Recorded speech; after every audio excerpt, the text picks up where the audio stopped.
If you want to know how to not die to rats, you've got to know how to think like one. And let's be honest, everyone has to be a rat sometimes. Whether it's off spawn, in in-games, or fight gone bad, as soon as you run out of mats, what do?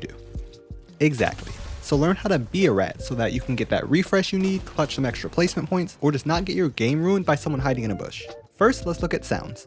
Every sound in Fortnite has a maximum auditory range that you can hear it from, and a maximum visual range where it will show on screen with visualized sound effects. I'm gonna assume that everyone has that on because most people do.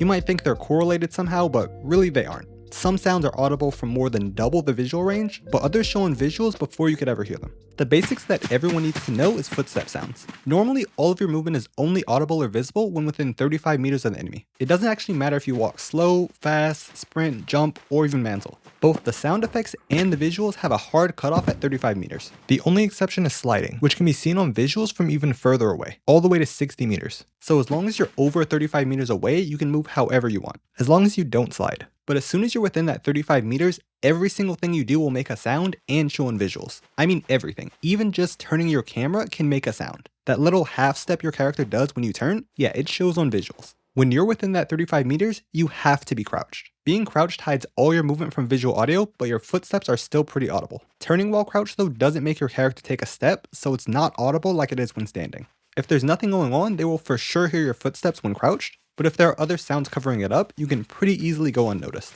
But it's important to know that uncrouching for any reason will instantly show you on visuals, even if you're standing still. Just pressing uncrouch itself shows on visuals. I've seen people try to not get shown on visuals when dropping down by uncrouching and jumping before moving off the ledge, but it's just worse. The act of uncrouching, jumping, and landing will all show on visuals even if you don't move. The best way to drop down if you're trying to sneak on someone is to just stay crouched and walk off the ledge. If you're crouched before you fall, it won't show on visuals at all, and it only makes a tiny sound when you land that nobody will really notice unless they're listening for it. If you fall more than 1.5 tiles, the little sound will play that's super easy to hear. Now if you have to jump up while sneaking, there's nothing you can really do. You'll have to show on visuals to be able to jump up somewhere. Switching weapons has an even smaller audio range. Taking out most weapons or your blueprint can be heard starting from 21 meters away. It doesn't show on visuals at all though, and it isn't that loud, so it can easily be masked by other sounds. Of course there are some exceptions though, like taking out your pickaxe, or weirdly a flowberry has a larger range at 30 meters. Nitro Fist understandably had an even bigger range of 45. Now building on the other hand is super loud. Not in terms of range, as placing or editing a build can only be heard within 40 meters, it's just actually loud. At 40 meters, it goes from not being able to be heard at all to sounding like it's right behind you. And breaking build has an even longer range of up to 60 meters. Using this information, we now know the best way to start a fight with someone who's in the open and doesn't see you. Just run up as fast as possible until just before you're 35 meters away from them. At this point, if they're making sounds that can cover up your footsteps, you can crouch walk to get closer, but if not, 35 meters is the closest you can get, so just start shooting. But it's important to note that giving yourself the flowberry effect can be heard from up to 60 meters away. While you have the flowberry effect on, you radiate a sound that can be heard from only 30 meters away, but the sound for gaining or losing the effect can be heard from 60. Using the flowberry items themselves can't be heard from that far away, but gaining or losing the effect can. So if you already have the flow effect on, you have to keep applying it as you approach. But if you didn't already have it, you shouldn't apply it until after you start the fight. That's specifically for the flowberry effect though. It doesn't apply to other effects like peppers, which can only be heard from 20 meters. Even hop rocks and hop floppers count as separate effects and don't make the sound that flowberries do, even though they both are just low gravity. Funny enough, the two effects do stack, they just launch you when you jump. Now let's talk about bush camping. I know it seems super easy, oh you can just sit in the bush and then shoot them, but no, there is a right and wrong way to do it. When you're in a bush, it doesn't change anything about visual sound effects or much about the audio at all. If you move, you'll still be heard within the 35 meters, it just adds the bush sound on top of the sound that your character already made. So you absolutely have to be crouched and don't move when someone's approaching. When you're about to shoot someone, don't uncrouch beforehand to make it easier to hit the headshot. Just aim a bit upwards, because if you uncrouch before you shoot, they'll see that first on visuals before you shoot them, giving them that tiny bit more time to react. Because your goal isn't just to get a shot to start the fight, ideally you want to completely 200-0 them before they can even react. If you give them an extra 100 milliseconds or so to react, it might be the difference between them instantly dying or turning it into a long drawn out fight. But before you even get to this point, it's important what you do when you first enter the bush. First, don't slide into bushes. It damages them, so you might break the bush by accident if it was already damaged. Second, whenever you enter a bush, you want to take out your builds to see where the building grid lines up. This is so that when someone walks in, you can position yourself so that you're in the same box as them. When you shoot them, they'll instantly try to place builds between you. But if you're in the right position, there is nowhere they can place anything to protect themselves. You'll just be on the same side as their wall, making it a free kill. On the other hand, if you're the person walking into the bush and don't want this to happen to you, just shoot the bush. It doesn't matter how close you get to the bush or how hard you stare at it. If they're positioned in the bush well enough, you won't be able to see them. Even if you look at it from different angles or build above the bush to look from above, you still can't see them unless they're positioned badly. In this clip, I'm literally wearing a bright red skin and players right next to the bush can't see me. I know you don't want other people to hear you, but the small risk of someone hearing you from half a mile away, running over and knowing you're in that exact bush is way better than just going YOLO and hoping you don't instantly die. Just shoot the bush. And before you get close. You're not shooting the bush to try and deal high damage. You're never going to outtrade someone you can't see. You just want the numbers to pop up so that you know someone's in there and you can build to block them.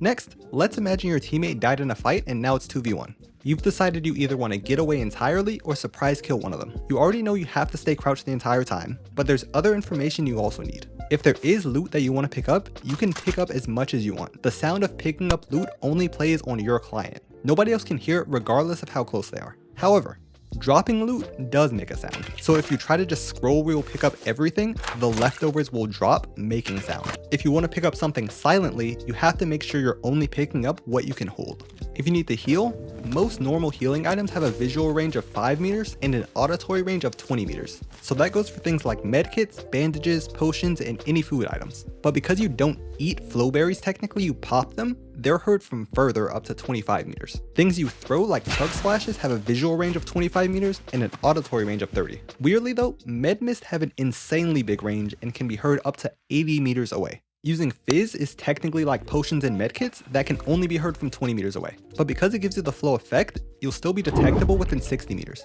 So basically, when trying to get away, you just need to get 35 meters away from them. Then you can fully run away and pop fizz once you're 60 meters away. If you're the one trying to find the player hiding in builds, you have two options. Search for them or pretend to leave. If you're gonna search for them, you wanna make sure that you're not making too much sound. If they move within 35 meters of you, you will be able to hear them as long as you're listening. If you and your teammate are both spraying through builds, you won't be able to hear them when they move around or try to sneak away. But if instead you're pickaxing through while crouch walking, it'll be much easier to hear where they are. Remember, as long as they're crouched, your visual audio is useless. You have to actually listen closely.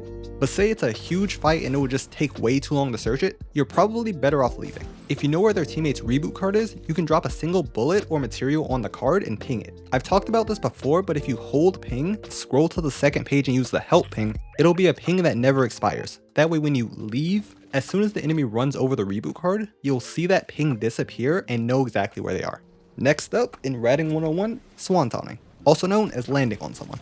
The flame hoops from Nitro season are perfect for this, as they only show in visuals within 35 meters, and they send you way further than 35 meters. But there are many other situations like this. Jumping down from a zipline or the floating island, or using shockwaves. Pretty much every season they add a new item that you can land on someone with. So anytime you're landing on someone, they'll be able to hear you falling once you're about 25 meters away from them. So if it's a slow effect like low grav that you're falling from, you'll want to shoot early before they build to block you. But with stuff like jumping through the hoops, you go so fast that they won't have time to react regardless. And once you get the first shot, just see if they panic or not. Sometimes players will react well and box up, armored wall, start healing. Other times, even if you barely hit them, they'll panic and just shoot the air and let you kill them for free. If they react well, you might just want to leave them alone and not commit resources to fighting them. But when they're clearly panicking, just keep pressuring them and they'll fold. If you're landing on someone from a launch pad instead, you'll want to delay pulling out your glider for as long as possible. Diving in the air can start to be heard from up to 90 meters away, but it's really not that loud until you get much closer. But pulling your glider immediately shows on visuals starting from 90 meters. So if you pull your glider at the last second, they might not notice you until you're right on top of them. You probably won't have enough time to get a shot on them unless they're really not paying attention, but it prevents them from shooting you before you land on them. If instead you're pulling up in a car, it shows on visuals within 70 meters, but it can be heard from around 120. This is regardless of your speed or if you're boosting. Even if you're just idling, it'll show on visuals the same way. Now it's pretty hard to sneak up on someone in a car, but what you can do to hide from visuals is boost until just before 70 meters, then switch seats and just let the car roll up the rest of the way. You'll still be audible, but you won't show on visuals at all. And of course this will only work if there's an extra seat in the car. The last thing to mention is the sound of the gunshots. The vast majority of weapons can be heard and seen on visuals within 275 meters. For reference, this is what a 275 meter circle looks like on the map. Even weapons that aren't that loud, like bows, show from the same distance. The only weapon from this season that I could find that's different is Captain America's shield, which makes sense considering it doesn't actually shoot bullets. It instead can be heard from 100 meters away, but shows on visuals up to 140. And I know suppressors get a bad rap for being useless, but at least when it comes to hiding your position, they're still useless. Yeah, they don't actually reduce the range people can see your shots from at all. It reduces the auditory range down to 95 meters, but it still shows on visual audio all the way out to 275 meters like usual. So even for the one thing suppressors are supposed to be good at, they're still trash. Now I know I just threw a lot of information at you, so if you can't remember it all, just remember this. 35 meters is the range at which most of your actions will be detectable. If you're trying to hide, you have to stay crouched at all times, and always shoot bushes before you go in there. Here's a list for a bunch of other items I tested that didn't make it in the video. And by the way, the distances don't ignore vertical distance like a cylindrical range, they take into account verticality. So the ranges are like a sphere around the sound source. If you want to learn more about other concepts, you can check out one of these two videos. Thanks for watching, and I'll catch you in the next one. Farewell.